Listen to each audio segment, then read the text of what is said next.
Côte à côte, dans un décor soigné, le Premier ministre israélien et le ministre des Affaires étrangères bahreïni échangent tout sourire. À Manama, pour une première visite historique, Naftali Bennett rencontre Abdulatif Al-Zayani. Objectif, tenter d'endiguer l'influence de l'Iran dans la région. Interrogé par le journal bahreïni Al-Ayam, le Premier ministre israélien a déclaré que Bahreïn et Israël faisaient face aux mêmes défis sécuritaires. Une raison évidente pour lui de coopérer entre voisins, à l'aune des accords d'Abraham, signés il y a près d'1 an et demi.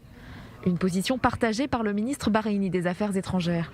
Abdulatif Al-Zayani se dit particulièrement enthousiaste de cette rencontre. Nous sommes toujours impatients de rencontrer nos amis pour discuter de diverses questions. Nous sommes vraiment heureux de voir cette visite se dérouler et nous attendons impatiemment de pouvoir échanger de façon fructueuse.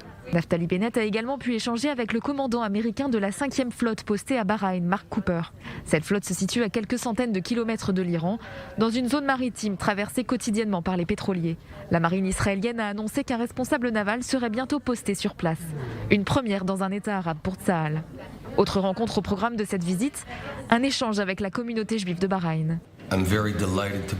Je suis très heureux d'être ici à Bahreïn et je ne pouvais imaginer de meilleure façon de commencer cette visite que de voir ma famille ici à Bahreïn, car vous êtes de notre famille.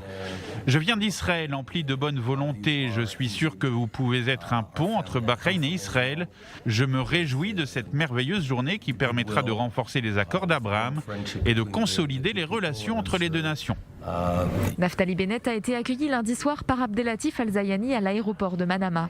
Peu avant le décollage de son avion depuis l'aéroport de Tel Aviv, le Premier ministre a estimé qu'il était important d'envoyer un message de bonne volonté, de coopération et d'unité contre des défis communs. Une visite qui intervient seulement quelques jours après celle du ministre israélien de la Défense, Benny Gantz.